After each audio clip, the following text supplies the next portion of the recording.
ಎಲ್ಲ ವರ್ಗದ ಮಾಧ್ಯಮ ಮಿತ್ರರೇ, ಲಂಬಿಸಿ ಹೇಳುವಂಥದ್ದೇನಿಲ್ಲ. ಈಗಾಗಲೇ ಸಾಕಷ್ಟು ಮಾತಾಡಿದ್ವಿ. ಒಟ್ಟು ಇಲ್ಲಿ ಕೂತಿರ್ತಕ್ಕಂಥ ಅಷ್ಟು ಜನದು ಒಂದೇ ನಾಡು ನುಡಿ ಗಡಿ ಮತ್ತು ಇವತ್ತು ಬಂದಿರತಕ್ಕಂಥ ಪ್ರತಿಭಟನೆಯ ಉದ್ದೇಶ ಏನು ಅಂತ ಗೊತ್ತಾಗಿದೆ.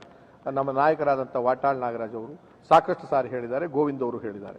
ಇವರೆಲ್ಲರಿಗೂ ಅಭಿನಂದಿಸ್ತೀನಿ, ಬೆಂಬಲಿಸ್ತೀನಿ ಅವರಿಗೆ. ನಾನು ಕನ್ನಡ ಅಭಿವೃದ್ಧಿ ಪ್ರಾಧಿಕಾರದ ಮಾಜಿ ಅಧ್ಯಕ್ಷನಲ್ಲದೆ ನಾಡು ನುಡಿ ಗಡಿ ಜಾಗೃತಿ ಜಾಥಾದ ಸಮಿತಿಯ ಅಧ್ಯಕ್ಷನೂ ಆಗಿರೋದ್ರಿಂದ ಸಾಮಾನ್ಯವಾಗಿ ಬಹಳಷ್ಟು ಜನ ಕೇಳಿದ್ರು ನನ್ನನ್ನು, ನೀವು ಸಾಮಾನ್ಯವಾಗಿ ಬಂದಲ್ಲಿ ಭಾಗವಹಿಸ್ತಿರಲಿಲ್ಲ, ಬಂದಿಗೆ ಬರ್ತಿರ್ಲಿಲ್ವಲ್ಲ.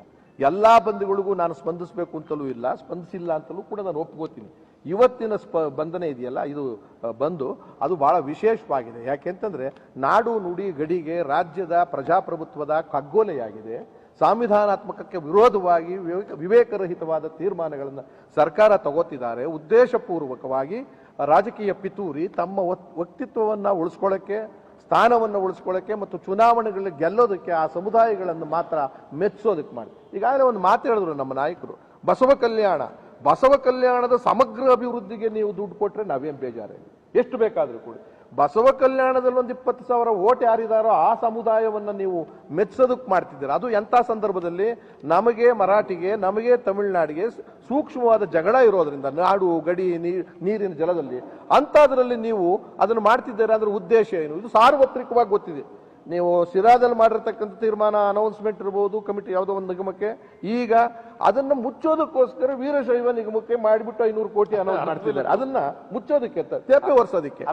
ಆಮೇಲೆ ಇದೇ 25 ನಿಗಮಗಳನ್ನ ಅವತ್ತೇ ಮಾಡ್ಬೋದಾಗಿತ್ತಲ್ಲ, ಮಾಡಂಗಿದ್ದಿದ್ರು ನೀವು. ಮಾಡೋ ಅಗತ್ಯ ಇತ್ತ? ಚರ್ಚೆ ಇವ್ರು ಹೇಳಿದ್ರು ಈಗಾಗಲೇ ಸಾಂವಿಧಾನಿಕವಾಗಿ 2 ಸದನದಲ್ಲಿ ಚರ್ಚೆ ಆಗಿ ಚಿಂತಕರ ಜೊತೆಯಲ್ಲಿ ಚಾವಡಿ ಮಾಡಿ, ಕರಡು ತರಿ ಮಾಡಿ, ತಿದ್ದುಪಡಿ ಮಾಡಿ, ಆಮೇಲೆ ಬೇಕಾ ಬೇಡವಾ ತೀರ್ಮಾನ. ಅಂದ್ರೆ ಅರ್ಥ ಸರ್ವಾಧಿಕಾರದ ಧೋರಣೆಯ ವಿರುದ್ಧವಾಗಿ ಬಂದಂತಲೂ ಕೂಡ ಹೇಳ್ತಾ ಇದ್ದೀನಿ ಇವತ್ತು. ಕೇವಲ ಮರಾಠದ ವಿಚಾರ ಅಷ್ಟೇ ಅಲ್ಲ. ಆಮೇಲೆ ಗುರುಗಳೇ ತಮಗೆ ಹೇಳಿದ್ರು, ಬಂದು ಕಠಿಣವಾಗಿರುತ್ತೆ, ಅರೆಸ್ಟ್ ಮಾಡ್ತೀವಿ, ಹತ್ತಿಕ್ತೀವಿ ಅಂತ. ಮಾಡಿ ಮಾಡಿ ಮಾಡಿ ಒಂದು ಮಾತನ್ನ ಕೇಳ್ತೀನಿ, ಯಾವುದೇ ಹಿಂದಿನ ಸರ್ಕಾರ, ಇವತ್ತಿನ ಸರ್ಕಾರನೂ ಸೇರಿಸಿ ಹಿಂದಿನ ಸರ್ಕಾರ ಹೋರಾಟ ಮಾಡದೆ ಯಾರು ಬಂದಿದ್ದೀರಾ ತೋರಿಸಿ ಹೇಳೋದು. ಹೋರಾಟಗಾರರು ಅಂದ್ರೆ ಏನರ್ಥ? ನಾವಿಷ್ಟೇ ಜನ ಅನ್ಕೊಂಡಿದ್ದೀರಾ? ಇದೇ ಮುಖ್ಯಮಂತ್ರಿ ಆಗಕ್ಕೆ ಹೋರಾಟ ಮಾಡ್ಲಿಲ್ವಾ? ಪಕ್ಷ ಬಿಟ್ಟು ಇನ್ನೊಂದು ಪಕ್ಷಕ್ಕೆ ಹೋದಾಗ ಹೋರಾಟ ಮಾಡ್ಲಿಲ್ವಾ? ನಾನಾ ತರದ ಬೀದಿ ಹೋರಾಟ ಮಾಡ್ಲಿಲ್ವಾ? ಅರೆಸ್ಟ್ ಆಗಿಲ್ವಾ? ಅಂದ್ರೆ ಈಗ ಹೋರಾಟಗಾರರು ಅಷ್ಟು ಜನ ಅಂತ ಅಂದ್ಮೇಲೆ ನೀವೆಲ್ಲ ಸೇರಿರ್ತೀವಿ. ಸೀನಿಯರ್ಸ್ ನೀವೇನೆ ಅಲ್ಲಿಗೆ, ಯಾರಿಗೆ? ರೋಲ್ ಕಾಲ್ನಲ್ಲಿ. ನಾವಲ್ಲ, ರೋಲ್ ಕಾಲ್ ಮಾಡಿ. ಈಗ ನಿಮ್ಮಲ್ಲಿ ಯಾರೋ ಒಬ್ರು ಹೇಳ್ತಾ ಇದಾರಲ್ಲ, ಯಾರು ರೋಲ್ ಕಾಲ್?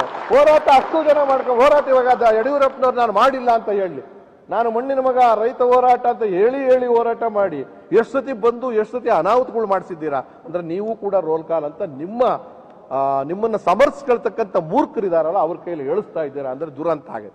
ಅಂದ್ರೆ ಇವತ್ತಿನ ದಿವಸ ಬಸವನಗೌಡ ಪಾಟೀಲ್ನೇ ಉದಾಹರಣೆ ತಗೊಂಡ್ರೆ, ಅವನು ಮಂತ್ರಿ ಆಗಕ್ಕೋಸ್ಕರ ರೋಲ್ ಕಾಲ್. ನಿಮ್ ಸರ್ಕಾರವೇ ರೋಲ್ ಕಾಲ್ ಸರ್ಕಾರ. 17 ಜನವನ್ನು ರೋಲ್ ಕಾಲ್ ಆದ್ಮೇಲೆ ತಾನೇ ಸರ್ಕಾರ ಮಾಡಿರೋದು. ಸೊ ರೋಲ್ ಕಾಲ್ನ ಹೋರಾಟಗಾರರಿಗೆ ಬರೆಯಕ್ಕೆ ಹೋಗ್ಬೇಡಿ. ಸಾಂದರ್ಭಿಕವಾಗಿ ಪ್ರಜಾಪ್ರಭುತ್ವದ ಕಗ್ಗೋಲೆಯನ್ನ ಸರ್ವಾಧಿಕಾರದ ಧೋರಣೆಯಲ್ಲಿ ಮಾಡ್ತಾ ಇದ್ದೀರಾ, ಅದೊಂದು ತಪ್ಪು. ಮತ್ತು ಈ ನಿಗಮ ಮಂಡಳಿಗಳನ್ನ ಆರ್ಥಿಕ ಬಿಕ್ಕಟ್ಟು ಇಕ್ಕಟ್ಟು ಇದೆ. ನಿಮಗೆ ಅತಿವೃಷ್ಟಿಯಾಗಿದೆ, ಅನಾವೃಷ್ಟಿಯಾಗಿದೆ.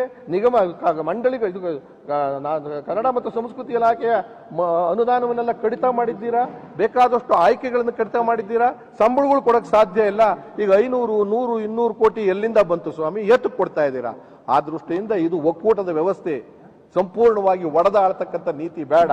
ನಮ್ಮ ಬಂಧು ವಿಚಾರದಲ್ಲಿ ನಾನು ಒಂದು ಹೇಳ್ತೀನಿ ಮಾನ್ಯ ಮುಖ್ಯಮಂತ್ರಿಗಳಿಗೆ, ನೀವು ಅದನ್ನು ಕಂಡಿರೋರು, ನೋಡಿರೋರು, ನಿಮ್ಮ ಬಾಯಿಂದ ಆ ತರದ ತೀರ್ಮಾನ ಹೇಳಿ, ಬಂದ್ ಮಾಡಬೇಡಿ. ಮನವಿ ಸಮರ್ಥಿಸ್ಕೊಂತೀನಿ, ಹಿಂಗಿದೆ ಕರೆಸಿ ಚರ್ಚೆ ಮಾಡಿ. 30ರವರೆಗೂ ದಿನಾಂಕ ಇದೆ.